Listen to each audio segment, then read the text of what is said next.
As you may have noticed, the Covert Narcissism podcast has a new look. Well, kind of a new sound. You know, it's better sound, a studio recording. I'm sitting in front of a mic and lights and a camera. And my producer came to me and, okay, yes, those words actually just came out of my mouth. I have a producer. What? I've never had a producer in my life. This is crazy. But he came to me and he said, hey, you should charge for a second episode each week, you know, to help cover these costs, like a bonus episode, a patron program. And I went, I can't do that. I can't do that. It's not in my heart to charge for these episodes. So I told him, I said, look, we got to find a different way. So instead of charging for a second episode, we're going to open up donations. So if you are finding value in this and you can contribute to our cause, please join us. And as you do, I want to reward you. I want to thank you for your commitment, for this monthly donation, whatever you're comfortable with. It can be small, that's fine. Whatever you can do for whatever length of time, there's no obligation here. But I want to include you in this mission, and so here's what I'm going to do. I'm working on a book. And the title of the book is still in the works, but the title I'm liking right now is Grasping Covert Narcissism, subtitled Catching a Ghost. And if you can donate to our cause, I'm going to send you the first chapter of this book. I want you to read it. I want you to rip it apart and give me some feedback. To donate, just go to the top of the link at the show notes. It's nice and easy, and it's greatly appreciated. You all are a part of my journey, so please join me if you can. I wish you so much peace on your journey of healing.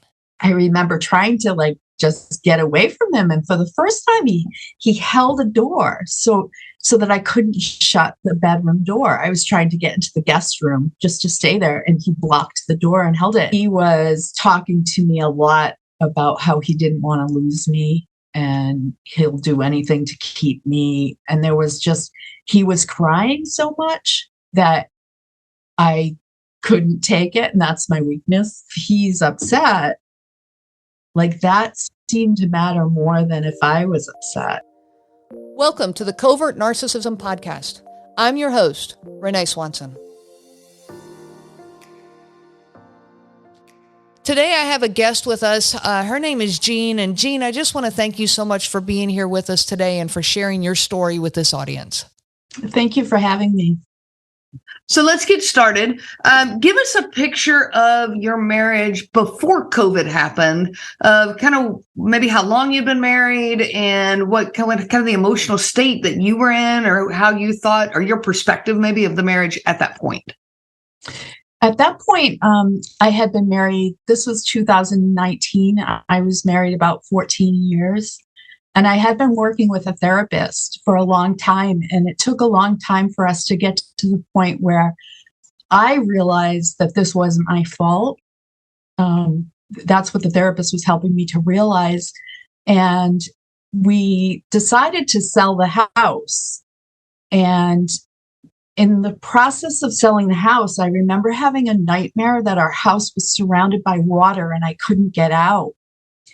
And that was it was a crucial point where I had to decide, am I going to leave the marriage, or are we going to move to an apartment and then decide what to do from there?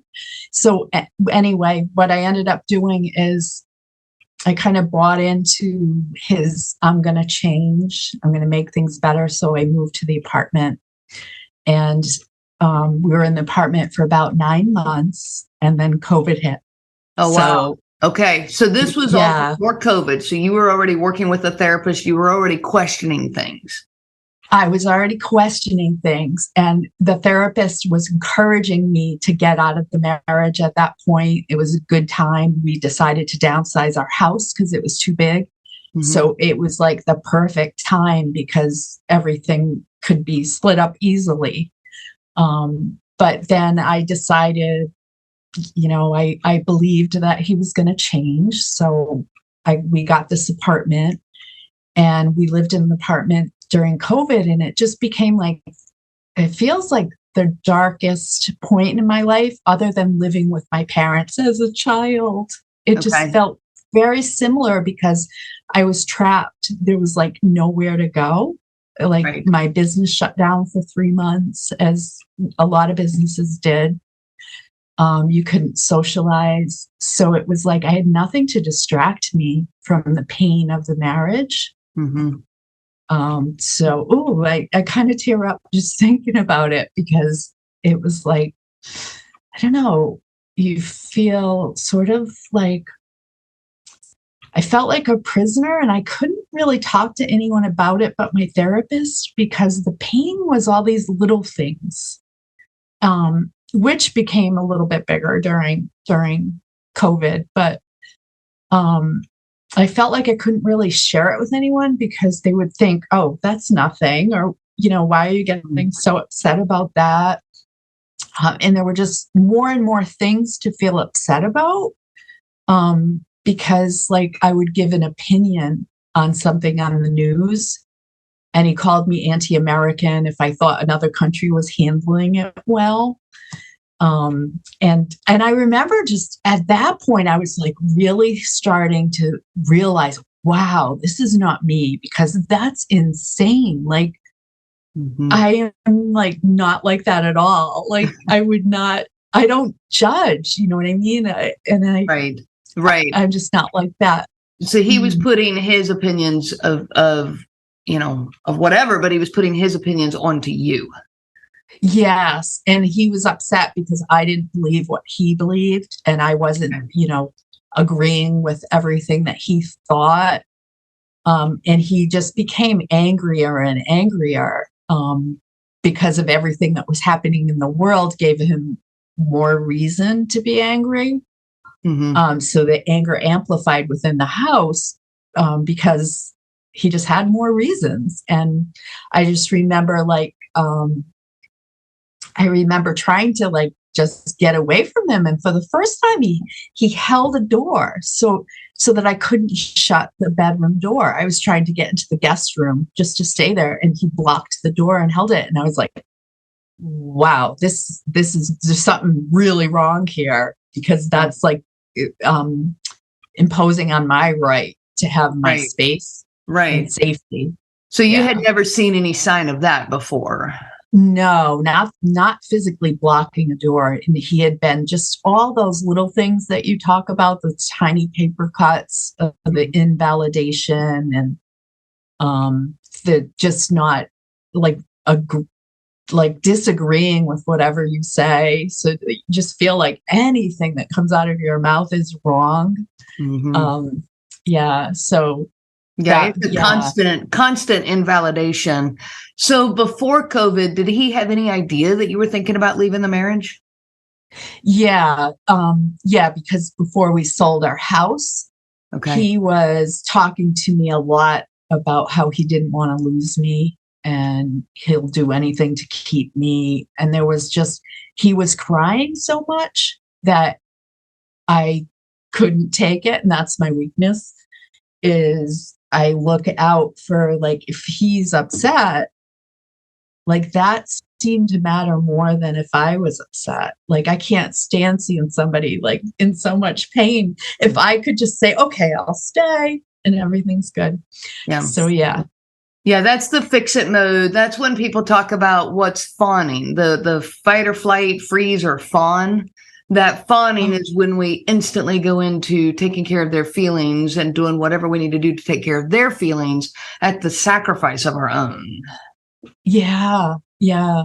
And I felt so because I did that and I stayed and I went to the apartment, it was like, oh, I really felt the impact of saying yes to someone else because of their pain. And then how much pain I ended up in was like even more during that time. And like, there was nothing else to do but to look at it, right? To look at the pain, to feel the pain. Oh, it was uncomfortable. And I really saw things I hadn't realized before.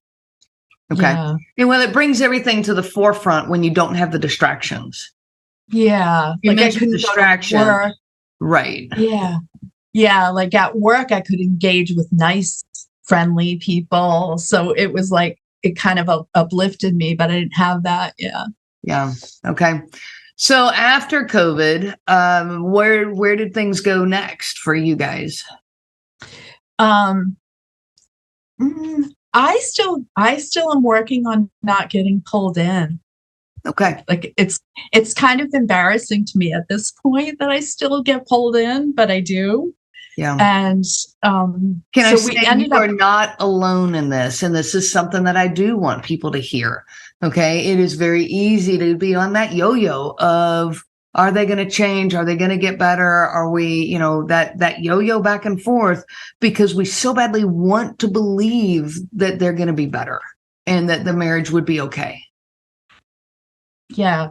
So our lease ran out on the apartment and I bought a condo with him because he convinced me again that this was going to be a fresh start and everything was going to be great.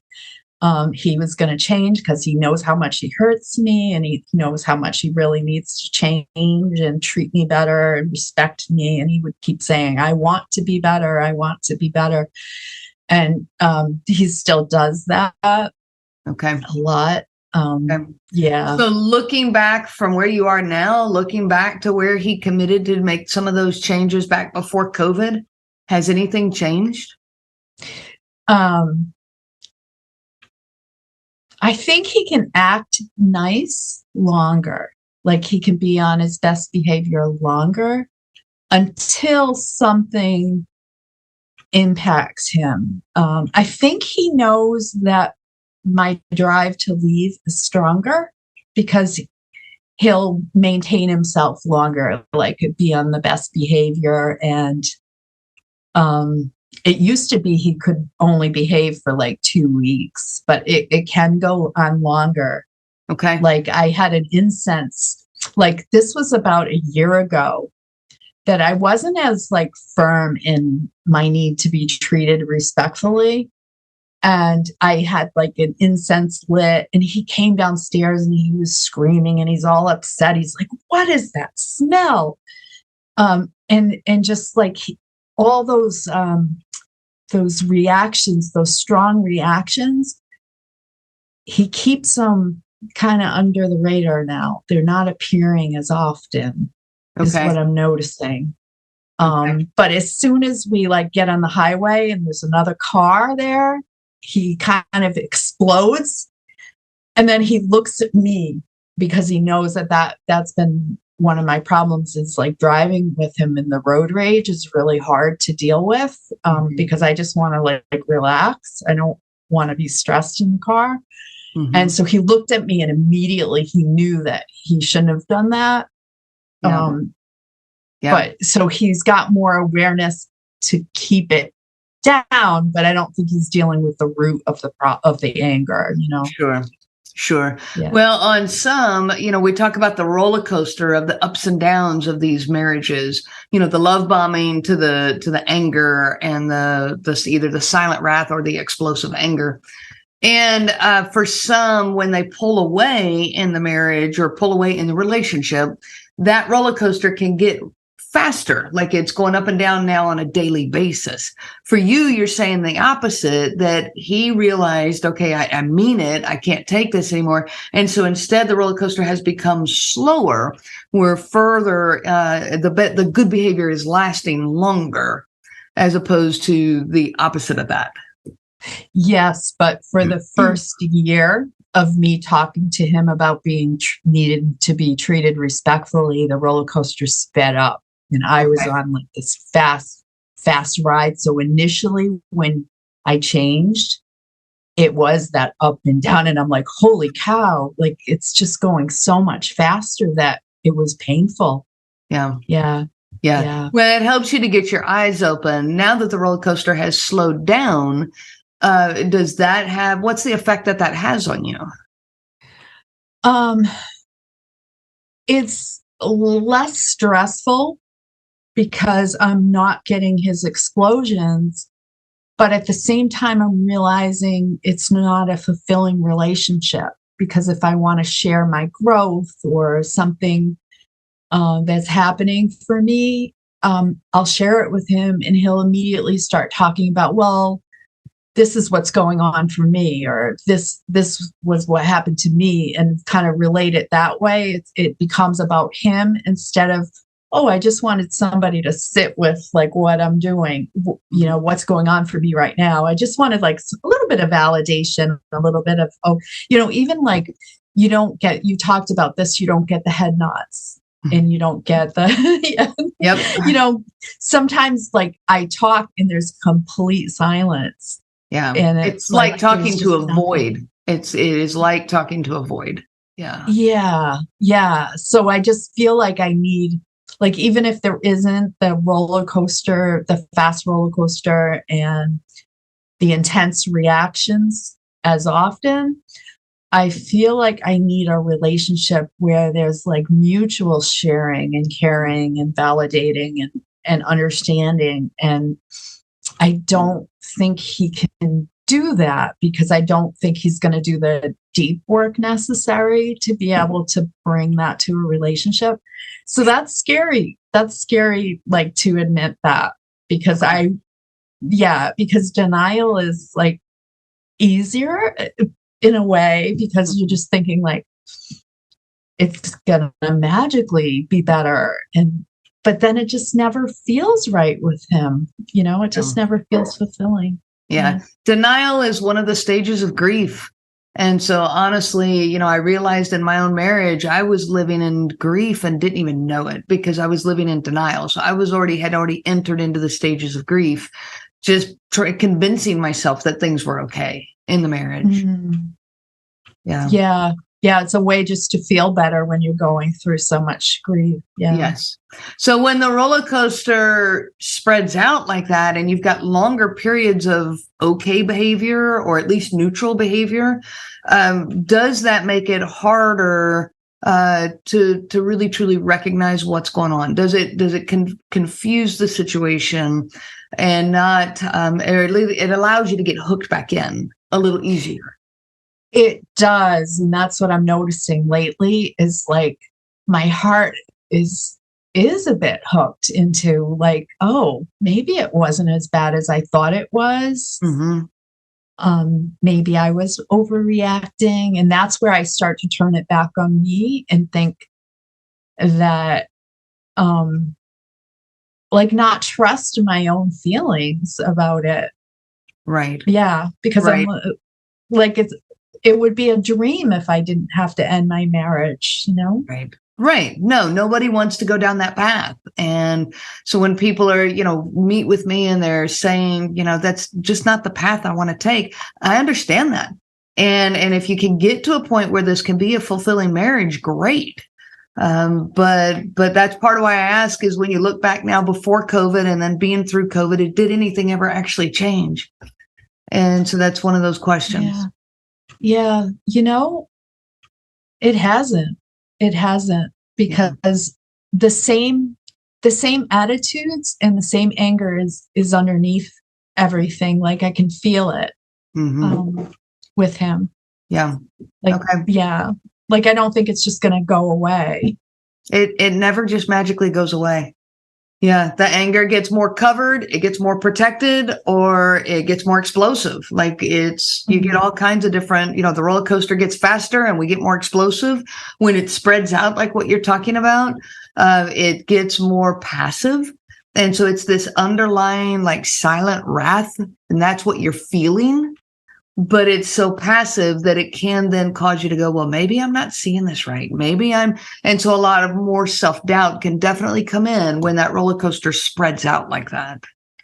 Well, that's the thing about it, is it's really confusing because he seems like a great guy. He works, he goes to work, he helps around the house, does the dishes, does the laundry, helps me with my work laundry. Mm-hmm. It's like,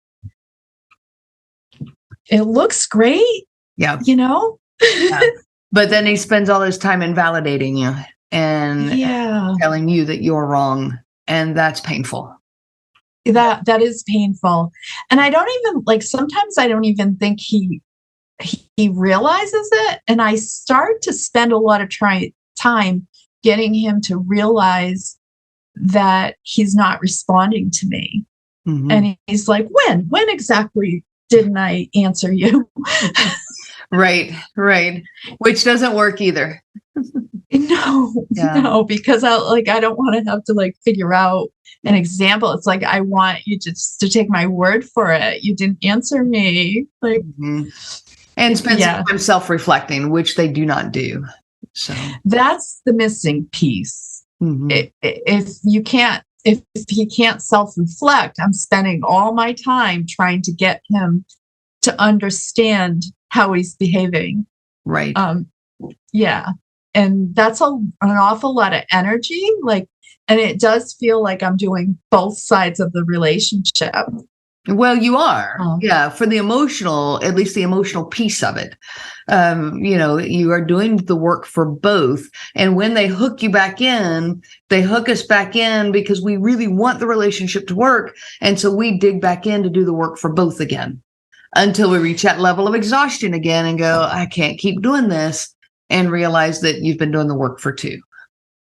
Yeah. And it's his lack of self-reflection starts to become me trying to do the self-reflection for him. And I'm just thinking, like, what would life be like if I only had to worry and reflect on my thinking and my emotions and not try to do it for someone else? Like, that's a good point and very true. Yeah. So I think it would be like a weight off my shoulders to, have a relationship with someone that had the ability to do that for themselves. Right. Right. Well, it's like you're trying to raise a child. What's that? Like you're trying to raise a child, Yeah. A full-grown adult. Yeah, it is. Yeah.